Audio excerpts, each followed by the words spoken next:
Buenos días, buenas tardes, buenas noches. Mi nombre es César Marcus. Esto es Cómo escribir un libro. En la editorial siempre decimos que todos tenemos un libro adentro, es decir, todos tenemos un libro que queremos escribir, pero realmente lo que tenemos son ideas. Tenemos muchas ideas mezcladas, juntas, ganas de escribir algo, pero el tema del día es cómo presentar esas ideas, cómo armarlas, cómo organizarlas. Eh, Todos tenemos muchas ideas mezcladas y queremos ponerlas todas. Ahora, todas esas ideas se van a hacer en un libro. Va a ser muy compleja, va a enriquecer las tramas. No es necesario poner todo para poder crear una trama. Pensemos que una historia, un cuento, una novela, tienen varias tramas. Un cuento tiene por mínimo 2 tramas, la principal y la secundaria. Una novela puede tener hasta 8 tramas diferentes, la principal y varias secundarias, que van pasando. Entonces la idea es, primero, el primer punto que vamos a hablar hoy es cómo filtrar las ideas. Entonces, muchos escritores utilizan un personaje para explicar algo en el primer capítulo sobre la idea. Otro personaje en el segundo capítulo, que va explicando la idea. Otro personaje en el tercer capítulo. ¿Y eso está bien o no está bien? Puede ser útil porque le va dando información en grajeas al lector que quiere más saber sobre el tema. Entonces cada personaje que va apareciendo va contando algo de la trama. Permite que el lector incluso compita con el autor en buscar revelaciones del argumento del libro. Le da mayor profundidad psicológica al libro, facilita la labor del lector para seguir la trama. Entonces tenemos que ver cómo esos personajes, que no es el relator es un personaje afuera del libro, el que va relatando, pero el personaje, protagonista o no, va contando historias. Por ejemplo, en El Quijote, Sancho va relatando cosas, y no es el protagonista, pero va como llevando al lector hacia donde quiere el autor. Es importante catalogar a los personajes secundarios para saber qué parte de la idea o trama van a revelar. Por ejemplo, un personaje tiene que ser la contraposición del personaje principal para tener una réplica. El que cuente una anécdota explicativa puede contar algo que le pasó en la infancia, pero al mismo tiempo está llevando al lector por el camino que quiere el autor, rememorando circunstancias. Hoy muchas veces en la serie lo vemos, es decir, el personaje principal después aparece cuando era chiquito y lo que le pasó.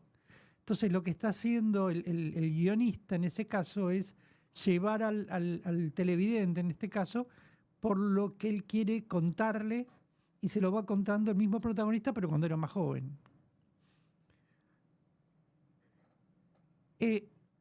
Otro de los temas importantes es que el protagonista, ¿cómo es el personaje del protagonista? No tenemos que robarle protagonismo al personaje principal.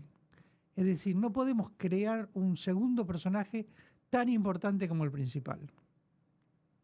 Volviendo al ejemplo del Quijote, Sancho es un muy buen personaje, pero nunca le roba titularidad, por decirlo de alguna manera, al mismo Quijote. Lo complementa, lo lleva, a veces compite o discute, pero nunca le roba el protagonismo, porque si no, eso ya confunde al lector. El lector no sabe cuál es el protagonista en un momento dado.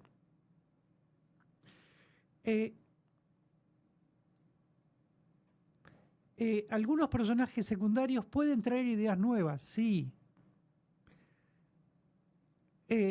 incluso pensamientos filosóficos, aunque la trama sea policial o romántica, siempre hay un pensamiento filosófico donde el autor quiere volcar sus ideas.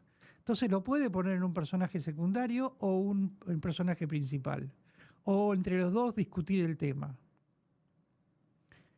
Pensemos que la idea es del autor. El autor no tiene que tenerle miedo a su personaje, ni siquiera creer que el lector va a pensar que es el personaje el que piensa y no el autor. El lector sabe que las ideas que está volcando son las ideas del autor, en boca de un personaje o de otro, pero no son ideas propias de los personajes. E incluso cuando el autor tiene dudas de un tema, inventa o crea la discusión de los dos personajes, donde él mismo plantea sus pros y sus contras, y puede ser que la discusión no tenga fin, porque tampoco la tiene en la cabeza del autor, y deja el tema flotando.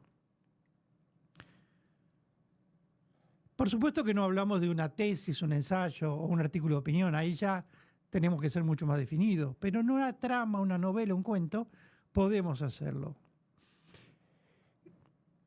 El lector de cuento, novela o poesía no quiere leer ideologías, no quiere que le bajen una línea ideológica acerca de un tema, prefiere que los personajes expliquen sus posturas dentro de la trama de la obra, de forma de poder deducir qué piensan. Es decir, podemos poner a dos personajes a discutir marxismo o capitalismo o cristianismo o judaísmo. Es decir, podemos hacerlos discutir, sí, pero no bajar la línea. Esto es bueno o esto es malo. Dejemos que el lector tome partido. No importa política, religión, deporte, lo que fuera. Por supuesto va a existir cierto grado de transferencia de ideas entre el autor y los personajes, y eso es lógico que así pase. Todos los libros que leemos, por tomar un ejemplo de Borges, el que sabemos que los personajes que hablan es Borges, no es otro. Entonces las ideas que se vuelcan son de él. Y con el autor pasa lo mismo. Pero lo importante acá sí es que la idea no sea protagonista del libro. El protagonista es el personaje. La idea es una parte del personaje. Si no, hagamos una tesis, hagamos un ensayo. Pero si queremos escribir un cuento, una novela, la idea que queremos poner tiene que ser parte del entramado. El otro punto importante son los sentimientos del personaje. Pensemos que el personaje que estamos creando tiene que ser real, lo más parecido, aunque sea ficticio, aunque sea un marciano o Superman que viene de otro planeta, o Batman o el Hombre Araña, no importa, pero tiene que tener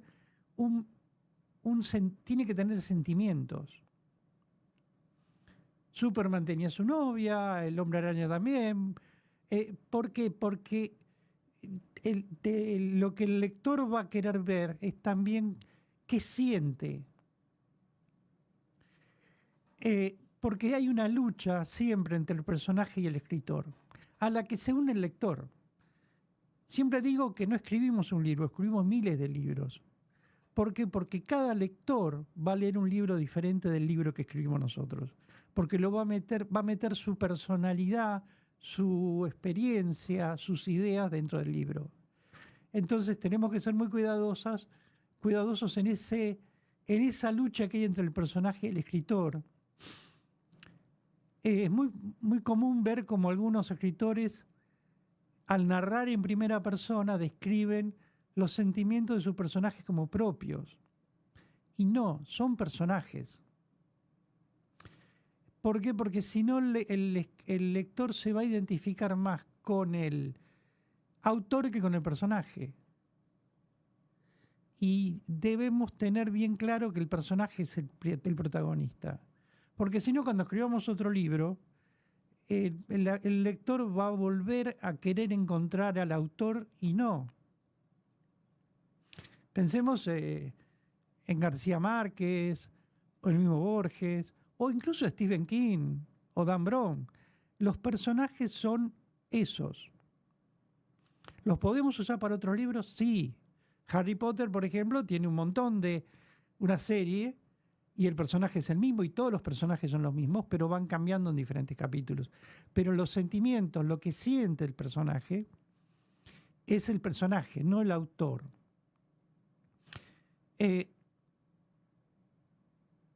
Hacer que el lector identifique al autor, menos al autor y más al lector. ¿Por qué? Porque si no va en detrimento de la novela o del cuento. Cambia la importancia del protagonista.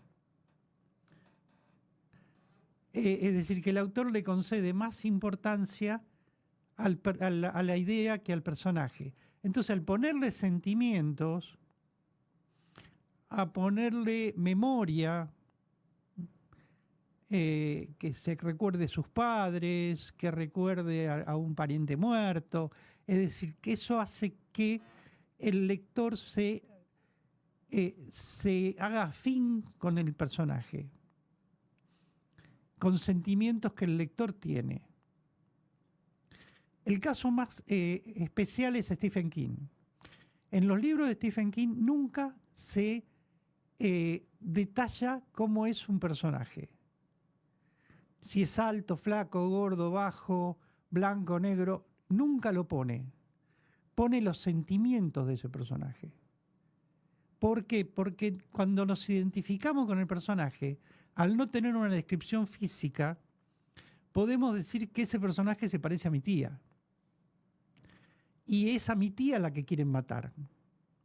Cuando aparece un tipo corriendo con un cuchillo detrás del personaje, mi psicología lo que me dice es que le están persiguiendo a mi tía o al vecino. ¿Por qué? Porque lo que hizo Stephen King, que es genial para eso, es hacerme enamorar del sentimiento del personaje, no del personaje en sí. Stephen King cuando escribe, describe personajes ordinarios, que puede ser mi tía, mi vecina o mi maestro, que le pasan cosas extraordinarias. Entonces, la forma de atrapar al lector que tiene Stephen King es eso, es el sentimiento, es la descripción de la personalidad, más que de la persona. Entonces tenemos que pensar mucho cuando hablamos de los sentimientos, la personalidad, la inteligencia. Muchas veces hablamos la vez pasada y vamos a volver a hablarlo de palabras manipuladoras.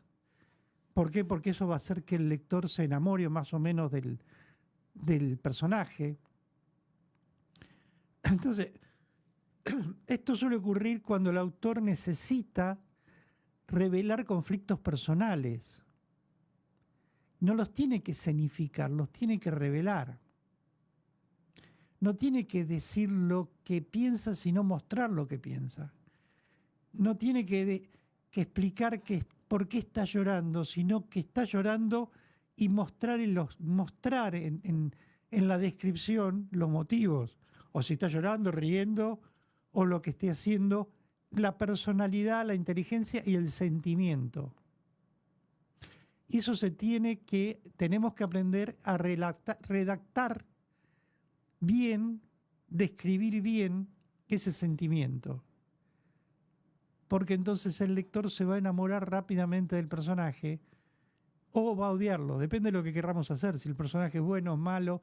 También dijimos muchas veces que no hay personajes buenos y malos, hay personajes buenos mayoritariamente, pero algo de maldad tienen, y malos mayoritariamente con algo de bondad que tienen. ¿Por qué? Porque el ser humano es así. Nadie es exactamente bueno ni totalmente malo. Entonces, el personaje tiene que ser igual. Volviendo al tema, entonces, cuando tenemos ideas para volcar en el en la historia tenemos que tener bien claro cómo vamos a poner, cómo filtrar esas ideas, cómo armar el protagonismo del personaje y cómo crear los sentimientos de ese personaje. Muchas gracias.